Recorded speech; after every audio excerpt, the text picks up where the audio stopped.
Hello, friend. I just want to say, I see you. You're a wonderful person. And I know how hard it can be if people do not really see you. That you do everything for people around you, and then you sit among them and you feel alone because nobody really sees you or cares to see you or really ask how you're doing. And they don't want to know that you don't sleep at night because you're insecure about what you mean to them. So you do everything you can to be of importance. But actually, they don't treat you like important. It's like you becoming even invisible to yourself. I know what this is like. I've been there. And I felt so invisible and lost that I spent the last 2 years finding out how to change this, how to feel noticed, how to feel appreciated, that people really applaud you for all you do for them, and they see you and they are interested in you. And there is a way to make this happen. And I'm so happy you, wonderful person who deserves this, to share this with you. And there's only one thing you have to do for that, is follow my channel and then send me a message with your email address and I email you the way you can change this feeling, this situation. So, I see you. I am here for you as your friend. So I will send you the way to change this. And it's not so complicated. So your life is going to change from the first moment you put this into action. Have a wonderful day, and I'm here for you as your friend who sees you. Okay, this was a script, and it's completely scripted, and maybe some points were even like, oh, this hits home somewhere. Yes, because this is how self-help influencers influence the people they want as followers. This is how they hook people. They prey on universal struggles that everyone sometimes will have, like thinking at night about what you did, feeling lonely, being there for other people all the time, not have someone see when you are struggling. These are universal things that everyone can recognize in some part of their life or their day or their role. And the thing is, what should be the role of these self-help influencers is like empowering people. They actually drag you into a kind of victim mindset. They grab the wire of you feeling like shit. And everyone feels like shit every once in a while and unseen and underappreciated. So they pull this wire, they activate this neural pathway. So you actually start feeling like, oh yeah, maybe I feel like this and maybe I am lonely and maybe I'm not seen. So what they actually do is just sell you their product. They are not empowering you. They hook on your weakness. And not even your weakness, but the weakness of like almost every part of the population, because everyone has universal struggles. Almost everyone. So let me explain this more to you. These people know how to make you feel seen, how to make your struggle seem acknowledged. And they know how to get your trust by saying that they have experienced the same and you are their friend. Maybe you're a serial killer and they're still calling you their friend, huh? And they put on a performance, basically. So these kind of scripts are not designed to empower you. They are designed to hook you. And I will explain to you the science of how this works and how this actually is making you weaker. So you can recognize next time you come across what you think is something like you identify with, and go back and think again. Psychologists have studied something that's called learned helplessness. And learned helplessness is what happens if someone doesn't feel like they're in control, and this is repeated. And at some point they stop trying to change it, even if they could. And this is not laziness, it's conditioning. So when an internet person says, I see you, I know what you're going through, or I know you, what they do is they are using an emotional cue to get your attention. But instead of encouraging you to not identify with this, they confirm your worst emotions or fears. And here's the subtle danger. Identification without actually action will enhance the feeling of powerlessness. Because you're going into some funnel, and it's very unlikely that you're gonna get out of there in another way, because it's not tailored to you. Because it's a fake kind of help. Because those people don't know you and they actually are not there.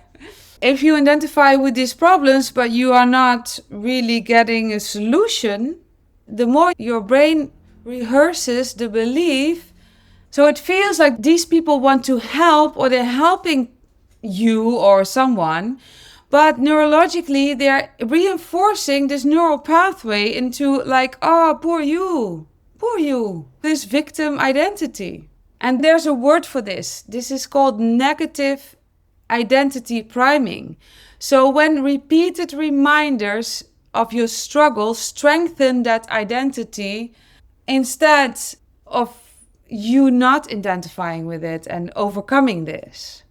Then there's another thing. It's called parasocial bonding.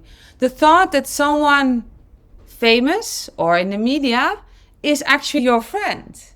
And research even shows that if a public figure expresses like, you're not alone, I know you, I've been there, that your brain processes this as real social contact, like this person is really your friend. So if I say, oh, I'm your friend and I know what you're going through, your brain now thinks, oh, Bianca is my friend and she really knows what I'm going through. So this makes your brain trust this person even more. And then it's combined with emotional mirroring. When you hear someone naming your struggle, oxytocin is released. This is the brain chemical for bonding. So you feel safe and seen and understood, but the safety is now tied to them and not to your own capability. Why does this matter, and why do I make this podcast? I see that dependency is profitable because a lot of very influential people with a lot of followers, they actually work like according to a script which touches these points. And for me, this is against my values. I'm a coach because I want to help people to feel better about anything, and then you do something that makes them feel worse because then you have people hooked. For me, this is not really the way you should go about things, right?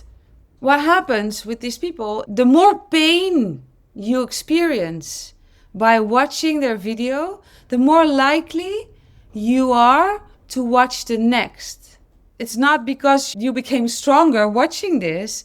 It's because you're reminded of your weakness and offered comfort. There's a, to my opinion, non-ethical playbook to follow when you want to get people hooked.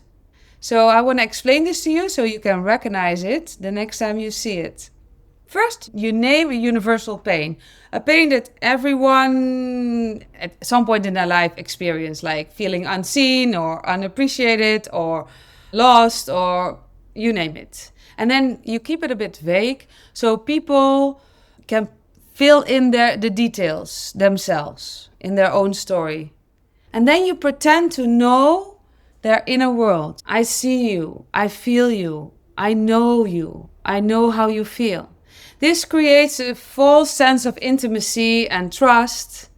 And then third, you share a micro dose of vulnerability. So you say, oh, I've been there. I've went through this. I identify with you. I was also in this situation. So you hint at a struggle you've been in, but you don't really name it. You don't give the specifics. Because how vaguer you are, the more relatable you are to the more people. If I say I feel unseen because I'm very short, then all the tall people will not listen anymore. So you keep it very, very vague. Like, oh, I've been there, wherever that is. So the goal is that you feel relatable. I've also been feeling like that. I also went through what you went through. And you don't name the specifics. The goal is to not really share my whole truth, but just be relatable. And then you position yourself as a lifeline. Like that you know the steps to fix it, that you've been through it and you give them a gift so they don't have to spend 2 years fixing it. But you have the solution and you're so good to this world and to them because you're their friend and you're going to offer them the solution. And the last step is anchoring the emotion. How people feel when they are seen, when someone presents them a solution, when someone says, yeah, I know what you've been through, this emotion is anchored. So people will come back to their channel, for example, to get this feeling again of being seen and being offered a solution. So this playbook is not random. It's neuroscience and marketing. And it works because it bypasses critical thinking and it plays straight into the emotion and it sells. It's not because it's really helping you, but because you want this person to give you the solution. So how could you distill what is actually maybe interesting for you to listen to? They will never tell you how you feel. They will never tell you what you experience. They never pretend to know you. They will ask you questions maybe to get you into action, like what would you choose today? And what would be your solution to that? Or in case that, then maybe this. So it should be about independency and not forced dependency. So basically, when you look at a video, you read a book, or you listen to a podcast, when someone hands you your power and is about not putting you into some victim role and not pretending they know you, then you are at the good place. Enjoy and keep on learning and send me your struggles. I'm here for you. Have a nice day.